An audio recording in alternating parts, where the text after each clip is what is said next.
ہماری عزت اور غیرت کا سوال تھا. انڈیا کی اپنے زبان دیکھی تھی جب انہوں نے نیوکلیر ایکسپلوژن کیا تو ان کی زبان بدل گئی, ان کا لہجہ بدل گیا, ان کا باڈی لینگویج اور ڈیمینر بدل گیا.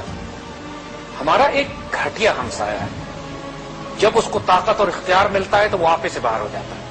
جب انہوں نے نیوکلیر ایکسپلوژن کیا تو ان کو یقین تھا کہ امریکنز پاکستان پر اتنا دباؤ ڈالیں گے کہ پاکستان ایٹمی دھماکہ نہیں کر سکے گا, اور اس کے بعد آئندہ آنے والے تمام وقتوں میں انڈیا کو وہ سائیکولوجیکل سپیریورٹی ہوگی پاکستان کے خلاف کہ وہ ایک ایٹمی طاقت ہے, اور ہم صرف کلیم کرتے ہیں کہ ہم ایک ایٹمی طاقت ہے لیکن دنیا کے پاس کوئی ثبوت نہ ہوتا.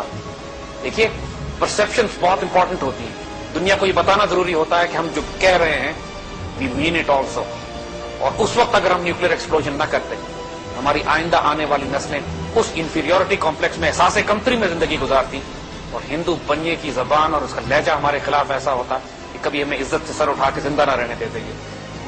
وہ ہم نے جو 5 دھماکے کیے وہ ایک تماچا تھا ان کے منہ پہ جس نے آج تک ان کا دماغ درست کیا ہوا ہے. We had to do it. میں نے عرض کیا نا کہ سائیکولوجیکل اور ایموشنل اسٹرینتھ بہت بڑی چیز ہوتی ہے جب آپ کو یہ معلوم ہو کہ آپ کے پاس وہ طاقت اور قوت آپ کے ہاتھ میں موجود ہے.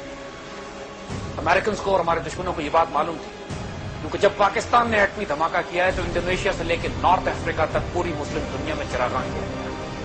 فلسطین کے بچوں نے رقص کیا ہے سڑکوں پہ, حماس نے اور فلسطین انتفاضہ کے بچوں نے نعرے لگائے کہ اب اسرائیل سے ہم آنکھوں میں آنکھیں ڈال کے بات کر سکتے ہیں, کہ پوری مسلم دنیا ہمارے نیوکلیر ایسٹ کو اون کرتی ہے.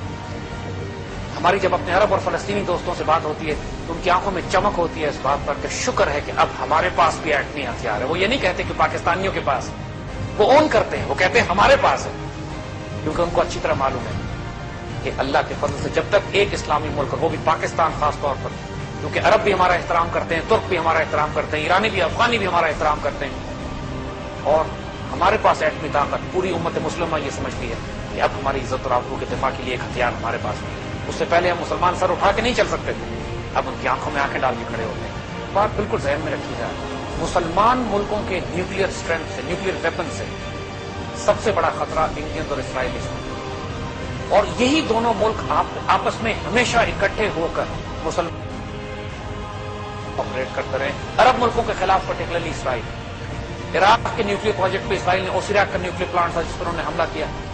اس کے بعد یہ پوری کوشش کرتے رہے, انہوں نے سیریا کو دبایا, لیبیا سے بعد میں ایٹمی طاقت کے جو سارے وسائل تھے وہ لے لیے. پاکستان کے خلاف ان کا انٹرسٹ انڈینز کے ساتھ مل گیا, اور بہت پہلے سے ہی پاکستان کے ایٹمی پروگرام کو تباہ کرنے کے لیے کوشش کر رہے تھے. 84 میں انہوں نے جوائنٹ اسٹرائک کا پلان بنایا تھا, اور اللہ کی طرف سے جب ہمیں اس بات کی پہلے اطلاع مل گئی پاکستان کو کہ انڈین اور اسرائیلی دونوں آ رہے ہیں, تو اس وقت پاکستان نے کلیئر تھریٹ دیا تھا اسرائیل کو بھی اور انڈیا کو بھی کہ ہمیں نہیں معلوم کہ حملہ کہاں سے آتا ہے. پاکستان جوابی کارروائی میں اسرائیل کے ڈیمونا کے ایٹمی ری ایکٹر کو تباہ کرے گا, اور انڈیا کے جو nuclear Bhabha nuclear reactor ہے اس پر اٹیک کیا جائے گا. پوری Pakistan air force airborne تھی, ہماری پوری آرم فورسز تیار تھی ان کو انگیج کرنے کے لیے, اور جو ایگریسو ریسپانس پوری پاکستانی آرم فورسز کا اور ایئر فورس کا تھا وہ اس قدر ان کا دل دہلا دینے والا تھا کہ اسرائیلیز اور انڈینز نے بیک آف, یہ پیچھے ہٹ گئے. اور یہ اللہ کی طرف سے ایک غیر معمولی معجزہ ہوا کہ 2 بڑے دشمن جو بالکل ایئر بورن ہو چکے تھے پاکستان پر حملہ کرنے کے لیے, ہوائی جہاز ان کے ہوا میں اڑ چکے تھے, آدھے رستوں سے واپس لوٹ گئے. ناقابل بیان, ناقابل یقین, یہ تاریخ کبھی لکھی نہیں, لیکن ہمارے ہزاروں نوجوانوں نے اپنی زندگیاں تباہ برباد کی, زندگیاں قربان کی, صرف پاکستان کو ایسی باعزت قوت بنانے میں کہ ہم دشمن کے آگے باعزت طریقے سے سر اٹھا کے کھڑے ہو سکے. اتنی حیرت انگیز داستان ہے کہ ہمارے نوجوانوں کو بتا دیا گیا تھا کہ اگر تم گرفتار ہو جاؤ گے, پکڑے چلے جاؤ گے, باہر کے ملک میں جاتے ہو ایٹمی ہتھیار کے پرزے اور پارٹس لینے کے لیے, ہم ماننے سے انکار کر دیں گے, کیونکہ خفیہ پروگرام تھا ہمارا.